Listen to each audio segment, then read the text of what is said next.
Hi అండి, welcome back to our channel అమ్మ చేతి మధురం. ఇవాళ వీడియోలో స్పెషల్ రెసిపీ మామిడికాయలతోటి ముక్కల పచ్చడి ఎలా ప్రిపేర్ చేయాలో చూద్దాము. మామిడికాయల సీజన్ వచ్చేసింది కదా, ముక్కల పచ్చడి ఏంటి, ఆవకాయలు కానీ ఏవైనా చాలా వెరైటీస్ ప్రిపేర్ చేసుకోవచ్చు కదా. ఇవాళ వీడియోలో అయితే చాలా టేస్టీగా జ్యూసీగా ఉండే మామిడికాయల ముక్కల పచ్చడి ఎలా ప్రిపేర్ చేయాలో చూసేద్దాము.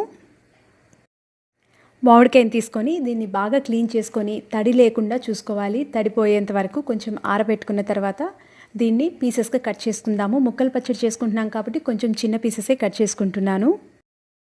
మీకు ఇంకా చిన్నవి కావాలి అనుకుంటే చిన్న సైజులో కూడా కట్ చేసుకోవచ్చు. ఇలా అన్ని ఒకే సైజులో ముక్కలుగా కట్ చేసుకున్న తర్వాత వీటిని తడి లేకుండా ఉన్న అంటే డ్రైగా ఉన్న ప్లేట్లోకి ట్రాన్స్ఫర్ చేసుకొని 10 నుంచి 15 నిమిషాల పాటు అలా పక్కన పెట్టుకుందాము.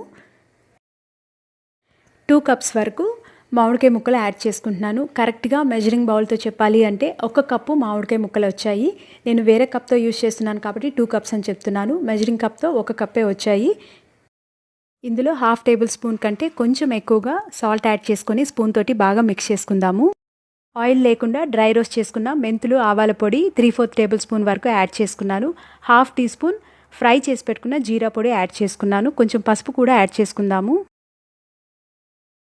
వీటిల్ని మిక్స్ చేసుకోకుండా అలాగే ఉంచుకుందాము. ఇప్పుడు గ్యాస్ ఆన్ చేసుకొని ఫ్రైయింగ్ ప్యాన్ పెట్టుకొని 3 టేబుల్ స్పూన్ల వరకు ఆయిల్ యాడ్ చేసుకుందాము. గ్యాస్ని లో ఫ్లేమ్లో ఉంచుకొని ఆయిల్ కొంచెం వేడిగా అయిన తర్వాత ఇందులో 1/2 టేబుల్ స్పూన్ వరకు ఆవాలు యాడ్ చేసుకుందాము. ఆవాలు కొంచెం చిటపడమనేంత వరకు ఫ్రై చేసుకున్న తర్వాత ఇంగువ యాడ్ చేసుకుందాము. ఇంగువ ఆప్షనల్. ఇక్కడ నేను 1/2 టీ స్పూన్ వరకు ఇంగువ యాడ్ చేసుకున్నాను. ఇంగువని మిక్స్ చేసుకున్న తర్వాత గ్యాస్ ఆఫ్ చేసుకొని 2.5 టేబుల్ స్పూన్ వరకు కారం పొడి యాడ్ చేసుకుందాము. ఎర్రగా ఉన్న కారం పొడి తీసుకుంటే మనకి కలర్ చాలా బాగుంటుంది. గ్యాస్ ఆఫ్ చేసుకున్న తర్వాత మాత్రమే కారం పొడి యాడ్ చేసుకోవాలి. ముందుగా మనం ఆయిల్ని వేడి చేసుకుంటాం కదా, అప్పుడు కూడా ఖచ్చితంగా గ్యాస్ని లో ఫ్లేమ్లోనే ఉంచుకోవాలి. ఆవాలు, ఇంగువ వీటన్నింటినీ కూడా లో ఫ్లేమ్లోనే పెట్టుకొని ఫ్రై చేసుకోవాలి. ఆ తర్వాత గ్యాస్ ఆఫ్ చేసి కారం పొడి యాడ్ చేసుకోవాలి.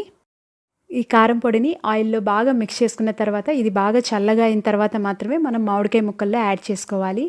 ఒక 10-15 నిమిషాల పాటు పక్కన పెట్టుకొని చల్లగా అయిన తర్వాత మాత్రమే ముక్కల్లో యాడ్ చేసుకోవాలి. ఈ టైంలోనే ఒకసారి ఉప్పు కారం చెక్ చేసుకొని సరిపడకపోతే మరి కొంచెం యాడ్ చేసుకోవచ్చు. మ్యాక్సిమం మనం తీసుకున్న క్వాంటిటీ సరిపోతాయి. మీరు ఒకవేళ ఎక్కువ తీసుకునే పని అయితే యాడ్ చేసుకోవచ్చు. దీన్ని మూతతో క్లోజ్ చేసి 5 నుంచి 6 గంటల పాటు పక్కన పెట్టుకుందాము. 6 గంటల తర్వాత మూత తీసి చూద్దాము. చూసారు కదా, ఆయిల్ బాగా పైకి తేలుతుంది. ఒకవేళ మీకు ఆయిల్ తక్కువ అనిపిస్తే ఆయిల్ని వేడి చేసుకొని బాగా చల్లగా అయిన తర్వాత మాత్రమే యాడ్ చేసుకోవాలి. వేడి ఆయిల్ యాడ్ చేసుకుంటే ముక్క తొందరగా పాడైపోతుంది. చాలా టేస్టీగా, చాలా జ్యూసీగా ఉంది ఈ పచ్చడి. మీరు కూడా ఖచ్చితంగా ట్రై చేసి చూడండి. మామిడికాయ ముక్కలు కట్ చేసే ప్రాసెస్ నుంచి అంటే స్టార్టింగ్ ప్రాసెస్ నుంచి ఎక్కడ తడి తగలకుండా మనం వాడే ఐటమ్స్ కూడా అంటే స్పూన్ కానీ మన చేతులు కానీ మిక్సింగ్ బౌల్ కానీ వీటికి ఎక్కడ తడి లేకుండా ఉండేలా జాగ్రత్తగా చూసుకుంటే ఈ పచ్చడిని కొన్ని రోజుల పాటు ఫ్రిడ్జ్లో ఉంచుకొని స్టోర్ చేసుకోవచ్చు. మనం లేత మామిడికాయలు తీసుకున్నాం కాబట్టి తొందరగా పాడైపోయే ఛాన్స్ ఉంటుంది కాబట్టి ఖచ్చితంగా ఫ్రిడ్జ్లో పెట్టుకొని స్టోర్ చేసుకోవాలి. ప్లాస్టిక్ కంటైనర్లో కానీ గ్లాస్ జార్లో కానీ టైట్గా మూతతో క్లోజ్ చేసి ఫ్రిడ్జ్లో పెట్టుకుంటే కొంచెం ఎక్కువ రోజులు నిల్వ ఉంటుంది. అన్నంలోకి, పెరుగన్నంలోకి, అన్ని రకాల బ్రేక్ఫాస్ట్లోకి చాలా బాగుంటుంది. ఖచ్చితంగా ట్రై చేసి చూడండి. మీకు ఈ రెసిపీ నచ్చినట్లయితే మర్చిపోకుండా అమ్మ చేతి మధురం ఛానల్ని సబ్స్క్రైబ్ చేయండి. Thank you.